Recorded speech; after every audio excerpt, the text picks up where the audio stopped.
Yo, si t'as pas vu Black Panther, mate-le parce que déjà, c'est pas mal, et comme ça, tu vas pas pleurer en matant cette vidéo.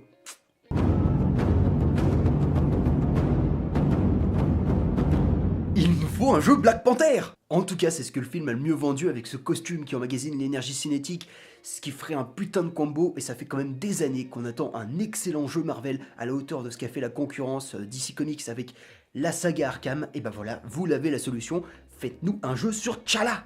Vous avez un perso similaire au Chevalier Noir qui est lui aussi un excellent combattant, agile, pro de l'infiltration, il est aussi riche que Bruce Wayne, il a autant de gadgets que Batman, bref, en plus il a une attaque spéciale, donc allez-y, faites comme tout le monde, plagiez le gameplay d'Arkham et faites-nous voyager au Wakanda quoi. Wakanda Forever.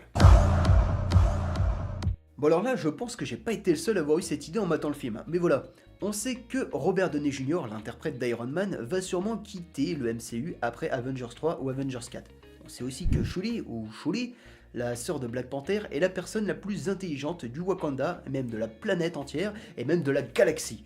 Et que le film Avengers 3 se passant une partie au Wakanda, il y aura peut-être moyen qu'il y ait une rencontre entre Iron Man et Shuri. Et enfin, récemment, dans les comics, Iron Man a été remplacé par Riri Williams, une jeune génie black qui a pris le nom d'Ironheart.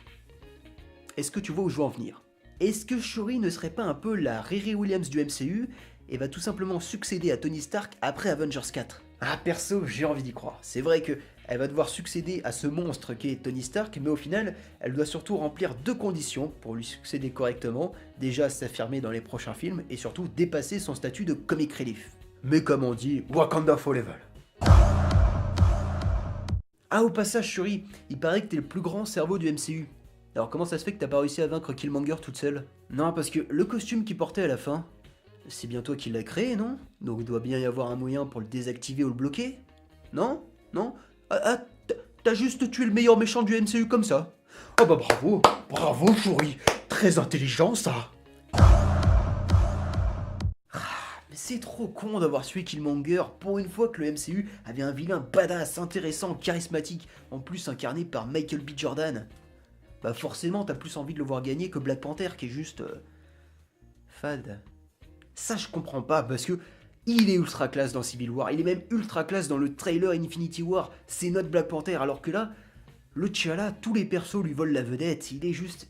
Il est trop parfait, il est unidimensionnel, sa quête elle est inintéressante, mais comment tu veux t'attacher à un perso comme ça? Et ça, même la réalisation te le dit, dès que Killmonger devient roi, et ben là d'un seul coup Coogler, le réalisateur qui est excellent, il t'a fait quand même l'excellent Creed, et ben là d'un seul coup il se réveille et il te fait des plans magnifiques pour glorifier sa muse, qui est bien sûr Michael B. Jordan. Il y a notamment cette scène du trône inversé avec un travelling avant en rotation, et ensuite on a un enchaînement sur Killmonger qui est en train de regarder les fleurs Black Panther, je sais plus comment elles s'appellent, qui sont en flammes, et ces deux plans ils sont magnifiques, ils sont bêtes mais ils sont magnifiques dans le film, et je sais que beaucoup de personnes se plaignent que le MCU en fait trop souvent, que notamment pour Doctor Strange, ils auraient pu jouer un peu sur le côté mystérieux du personnage, mais pour Black Panther, pour le rendre plus attachant, est-ce qu'ils auraient pas dû mieux faire une origin story?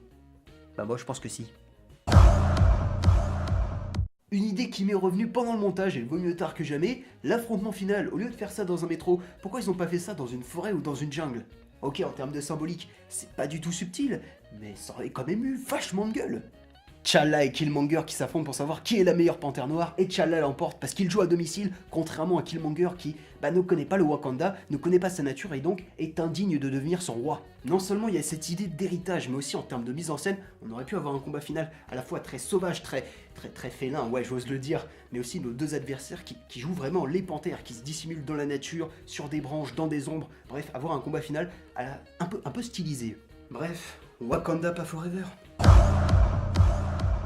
Enfin, dernier bail, et c'est ce film qui me l'a fait réaliser, Marvel, depuis le début de la phase 3, est en train de booster la puissance de ses personnages.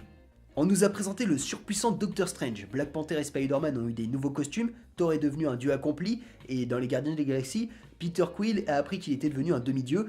Bon, ça a été momentané, mais je pense que ça n'a pas été introduit là pour rien. Bon, et il y a le cas Civil War, mais là on peut dire que Captain America y est devenu un véritable leader. Mais bref, dans l'idée... Chaque film a fait progresser nos héros ou nous a présenté de nouveaux et puissants guerriers. Et quand on sait qu'on va bientôt rencontrer Captain Marvel, qui nous est déjà présenté comme la plus puissante des héros Marvel, là, il n'y a que deux solutions. Soit Thanos va prendre cher, soit, et il y a intérêt sur ça, parce que sinon ce n'est pas le respecter, soit Thanos est un monstre de puissance. Et il va envoyer du lourd, et de toute façon ce film, Avengers 3 et Avengers 4, doivent envoyer du lourd, et nos héros, oui, ils ont bien intérêt à prendre de l'XP pour pouvoir espérer tous ensemble égaler Thanos, ou se faire écraser. Voilà, c'est la fin de cette vidéo, j'espère que ça vous a plu. Je vous l'ai dit en début d'année, j'ai envie de tester de nouvelles choses. Et là, pour Black Panther, j'avais pas envie de faire une review classique. J'ai eu cette idée, une idée de génie au passage.